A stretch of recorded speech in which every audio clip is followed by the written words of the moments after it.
Welcome back to the Abide Project Synod 2024 update. It is Tuesday evening, and I am Reverend Wagenmaker. And I'm the Reverend Cedric Parsels.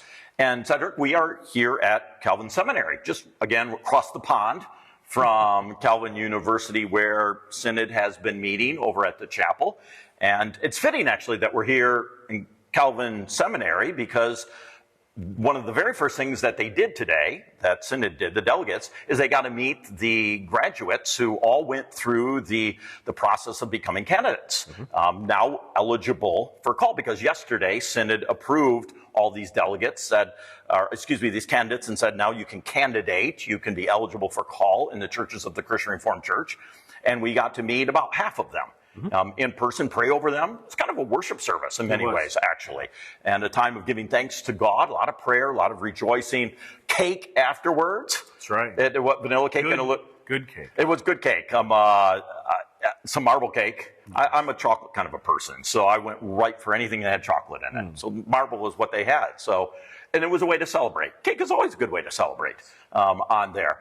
Once we had a time to kind of celebrate and give thanks to God, we came back, the delegates came back, and they heard from our ecumenical delegates, from a number of different churches that we have ecumenical relationship with. The Christian Reformed Church of Nigeria, which is bigger than the Christian Reformed Church by twice and then some. Yeah. 500,000? About 500,000 members. Yes. Of the Christian Reformed Church in Nigeria. 300,000 professing members, quite a number, dozens of Christian schools, many, couple hundred churches. That talked about the the Boko Haram Islamic militants that they have to face. Makes us very thankful here in the United States and Canada that we have peace in meeting. And we heard from some other delegates that also had some struggles as well. The church in Sudan, the Sudanese Reformed Church, the ecumenical delegate there. In fact, he talked about, and this kind of gripped my heart in many ways, reminding me how blessed we are. How so many of the people in South Sudan there and part of the church struggled to just have one meal a day. And showed us pictures of their churches, which in many ways were just very simple buildings. Some of them which weren't even buildings, they were tents. Yes, they were tents and refugee camps. Yeah. And how some of their churches have been burned down, again, because of the civil war, the second most violent nation in all the world, right behind Somalia. And so of all their needs, he just asked one thing of us: pray for them, which reminds us of the power, the importance of prayer. And so those were some of the ecumenical delegates that we heard from. Very moving, it was important to hear from these expressions of the Reformed faith that are found throughout the world. And we also heard from the Reformed Church in East Africa as well. Yes, we did. Yes. In Kenya, primarily Western Kenya is where that's found, and a church of 100,000 members, and we have good relationships with them as well. Also, the RCA, ecumenical delegate. In fact, we'll get to the RCA later on when we talk, because the RCA does come up later on as Synod meets and discusses our relationship with the RCA. They broke for lunch. What happened when they came back from lunch? We worshiped. We did worship. Yes, we did. That is an important part of it. A lot of singing, some really good, robust singing, some beautiful singing. Again, very thankful to God for that. But they picked up where they left off last night. Yes, they picked up the issue of gravamen. Yes, gravamen and gravamena. And because they passed last night saying no exceptions, today was, now we have to change the wording of the church order supplement to reflect the decision of Synod. Right. The intention of which was to clarify the original intention of confessional difficulty gravamena. And that was accomplished today. It was. Yeah. It was over a number of different votes that just kind of codified that in the church order supplement and put the parameters. A number of delegates actually spoke and said, this is so helpful to have this spelled out now for the churches that before it was almost this dusty category that really wasn't utilized. But this has really reinvigorated how we understand what a gravamen is as an expression of discipleship, of bringing God's people, and specifically office bearers. Yes. Gravamena apply to office bearers. So after you've signed the form of subscription and without reservation. The covenant of office. The covenant for office bearers, And if you develop a difficulty after that with one of the doctrines in the confessions, then not a settled conviction, but just you have questions, you're perplexed about it, and then you submit a confessional difficulty gravamen. And what I thought was really great was just the way that throughout the whole conversation it was framed, and I think rightly so. This is not a matter of discipline. This is a matter of discipleship. Discipleship. Right? A tool of discipleship, really good tool that we can really invigorate and use. Because a number of them brought out saying, as the Christian Reformed Church becomes more diverse in terms of backgrounds of individuals coming in, many don't come from Reformed traditions. So part of it, the churches were encouraged to more actively teach and preach the Reformed confessions, to bring the congregations along to understand what it is that we believe. Because our office bearers come from the congregations, a member of the congregations. Not everyone is called to be an office bearer. Right. And in fact, that's one of the things we're reminded of. The gravamens do help to identify those who perhaps are not qualified to be office bearers, who cannot in good conscience say, I can't submit to the doctrines of the Christian Reformed Church. And so that is an indicator to them that, okay, it's not for you to be an office bearer. Unless they change their understanding and their understanding comes in line with it. That comes outside of the gravamen process. Gravamen, again, is for those who are office bearers. And they said, and Synod passed a 3-year maximum window for that. So because the idea was that these confessional difficulty gravamen is not intended to be this in perpetuity, right? It's not supposed to last for forever. It's supposed to be a period of discipleship, a season of discipleship in which the church is coming around you and providing you with information and support and encouragement so you can come back to a settled conviction that the confessions of the Christian Reformed Church are indeed in accordance with God's Word. Or maybe you come to the point where you say, you know what? I do have a settled conviction that that the confessions are in error, and so we need to have a confessional revision gravamen in order to correct the confessions. And so the church can have that conversation. Or you can resign from the office if you don't want to go through all that process. But again, the point is that this is about discipleship, and it's about identifying, discerning, if you will, who is fit, I guess is the right word. Fit. Suited or equipped, gifted for service as office bearers in the Christian Reformed Church. Now, if it's designed for a local congregation, a council to take on this task, a minister maybe to come alongside a new office bearer, an elder deacon, or for the council to come alongside a pastor. But if they need help, it lays out, you can call in the church visitors from classis. Bring in classis to help you. If classis eventually comes to the point where we can't help you, they then are required to call in Synod. Synod help us. In fact, it's not even an option. It says you shall. That was one of the things they passed. You shall call in Synod. Then you're not going to live in a state of non-alignment with the confessions on a classical level or a congregational level. And honestly, I think that it should be rather apparent, I think, in practice. It's not going to take long for a council to determine whether or not it's able to assist this brother or sister in question. And it's not going to take long for the council to determine, the classes to determine whether or not they are able to assist. Right. So in reality, I think that you'll find that these getting the Synod actually might be something that might happen maybe even more frequently. Who knows? It's very possible. It makes things more robust in terms of our understanding, our appreciation, hopefully, of the confessions, or Reformed confessions. In fact, one of the delegates from the Christian Reformed Church in Montreal, Quebec, the only Christian Reformed church you mentioned there in the province of Quebec, said, I'm kind of the future coming to you. This is what the churches can anticipate more. I'm surrounded by a secular culture with a very secular government, even hostile to organized religion now. And she said how important it is to know the confessions, to be rooted in God's Word, how they bring us back to that. We need a more robust confessional sort of sense of identity as a denomination. And the gravamen with the parameters, the whole discussion about being a confessional church, again, the importance of that is actually will help position us well for the future, for where our nations in the United States and Canada continue to head. But for the church to be strong and robust and confident in the gospel and confident citizens of God's kingdom here as well. Yeah, and I think, we've talked a lot about sort of what the church's responsibilities are with regard to confessional difficulty gravamen.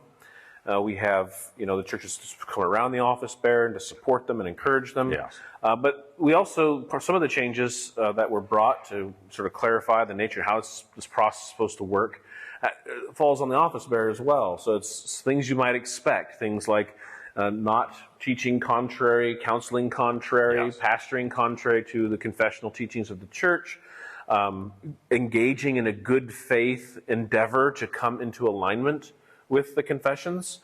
And also, and this was a significant one, was that office bearers who submit confessional difficulty gravamina are supposed to, they shall, the church order now says, they shall recuse themselves from serving or being delegated to broader assemblies like classis and synod. And I think that's very important because, again, as we've said before, when you go to classis or you go to synod, you are standing up again and you are basically resubscribing in one form or another to the covenant for office bearers. And if you can't do that in good faith, you shouldn't be doing it. And so I think this is a good way of protecting people's consciences and helping the church to have confidence in its assembly. Yes, that builds the level of trust that has thus far has eroded significantly. And so that will help to rebuild that. And it's going to have implications also for boards, for denominational boards, for the Council of Delegates, for agencies, because that was also one of the things that the delegates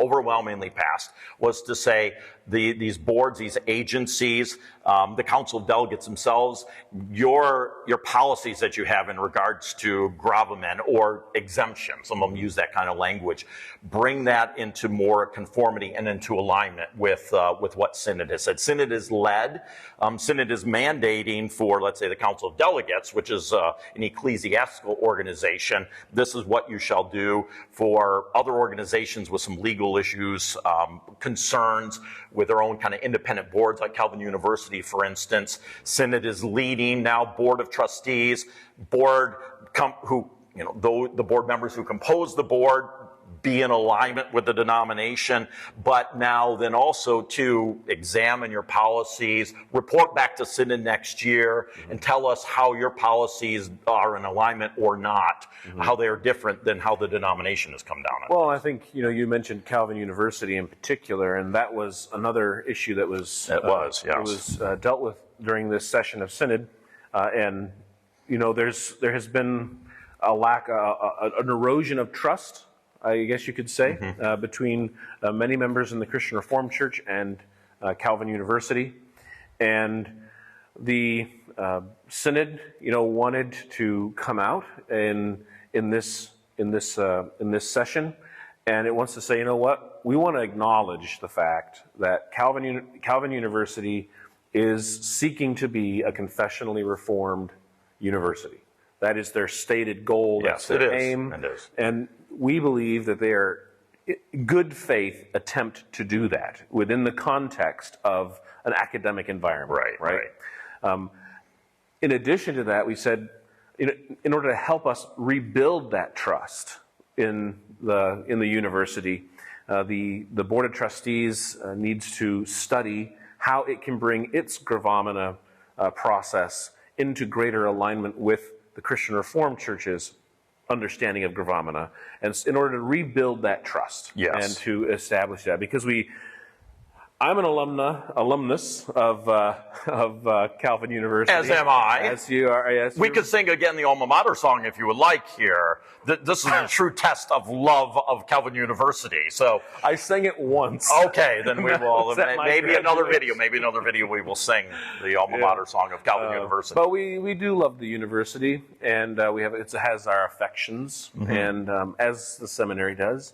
And so we want to see them flourish as well, and we want to see them stand for the confessional Reformed faith that we believe in. Now, the delegates had an opportunity to, with one overture that came to say to Synod 2025, here's an overture for you to look at. We're not going to, but investigate how the Presbyterians do things, which is to take exemption to their confessions. What did the delegates decide on that? They said, no, we are not going to defer this overture to Synod 2025.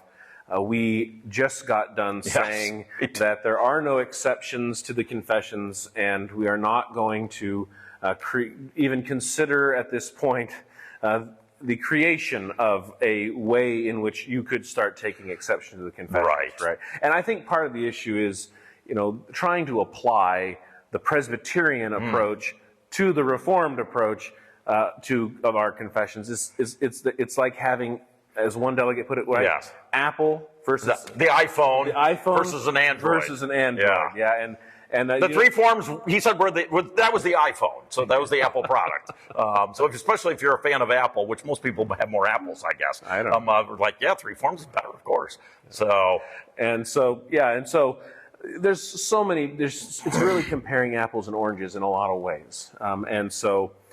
That was ultimately defeated, though. It was. So there will not be a consideration of that overture at Synod 2025. And I think what's significant about that is the Christian Reformed Church at this Synod has said the gravamen process, this is where we're going. This is the direction of confessional subscription in the Christian Reformed Church. And I think that's wonderful because it helps bring clarity to the situation for many churches and many ministers. It does. Now we can start thinking, okay, where do I fit? Yes. And I think that's good. It's important to bring healing to the congregations of the CRC. We have a path, and we're moving forward, continuing to move forward into this, which started a couple of years ago. And in many ways, it's just a reinvigoration of our confessions and how we understand and how we live into that in the life of the Christian Reformed Church. They broke for supper.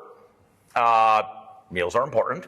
They came back from supper, and they dealt with Calvin University, which we spoke a little bit about already. And I don't know if there's anything more really to say about that. They had some conversation about it. And then after that, they talked about the RCA. The RCA, yes. Our relationship with the RCA, because of everything that's been happening in the RCA, half the size they were just a couple of years ago, because of the issues that the Christian Reformed Church has taken a strong biblical position on, orthodox position on.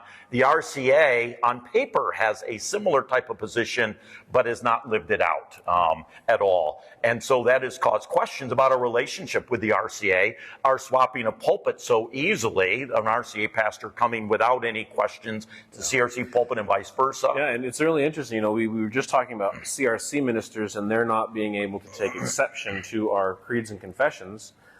We learned this evening, I didn't know this, but several members of delegates, I should say, who had been RCA, now CRC, but at one point they were RCA serving in the CRC, said we never had to sign the form of the covenant for office. So we never had to subscribe. There was just an understanding, I guess, that we were going to conform. And so that sort of represents, I guess, the idea of confessional subscription that we're moving away from. Yes. Right? And so I think, so the EIRC, which is the Ecumenical Interfaith Relations Committee. Yes. They're going, so they were mandated by Synod, instructed to go to and speak to the RCA this year and ask them a series of questions and explore, are we really, you're a very different denomination than you were 10 years ago in 2014 when we entered into what was called the Appella Accord. The Pella Accord. Not Appellant. Pella, yes. The Pella Accord. Pella, Iowa. Yes. And so is this really, is the type of relationship that we have with one another, is it really fitting? Is it fitting anymore? Because things are very different. Yeah. Our two different denominations have gone very different directions. And in fact, they've lost half their members because half of them couldn't kind of live with themselves. Right. And so on this issue, and yet, so it's causing us, it's needing to cause us to really reevaluate that and reconsider that and come back to that and say, I don't think this is this is not a healthy relationship anymore in terms of talking, in terms of how we talk to each other, which is a really, really close relationship without asking sometimes really hard questions that we even ask others, even others who are, let's say, Christian Reformed Church of Cuba or Christian Reformed Church of Nigeria, where you heard from. Those ministers have a higher bar to come into the Christian Reformed Church than RCA pastors, for even instance. though they are both on paper and in practice more aligned with the Christian Reformed Church than the RCA is. Yes. Yeah. So things have changed. And by the way, the vote totals, that most of the votes were done electronically. The vote totals consistently were showing 3-1, 75% to 25%. Which shows a really solid movement of the denomination continuing to move forward, which matches the past couple of years. We're about the same, 75% vote totals on this. This is not an aberration where the Christian Reformed Church is at. This is a strong showing. I even got the vote total percentage wrong yesterday, by the way. Yes, you did. On there, I am not a math major. I did well in math, actually. You led me astray. I led him astray, which is actually a good example, a microcosm example of how someone who's really learned and smart and can lead other people who trust them astray, because I was like, yeah, this is how you do the math. I did the math. In fact, I had this was the vote totals there from yesterday, and I was like, yeah, this looks like 2-1. He even told me that he used a calculator. And I did use a calculator, but I typed in the wrong formula. But you know what others helped bring me into alignment with the truth. They spoke and they're like, Tyler, you are not doing this right. You're using the wrong formula. And I went back and I'm like, but I went and checked, and they talked to me, many different people. They brought me back into alignment. Yes. With reality. With the reality. And even though I'm a perfectly smart person who got math awards, and I did really well, we've been around the world with multiplication back in elementary school, and yet still I need others. And we do that as a church.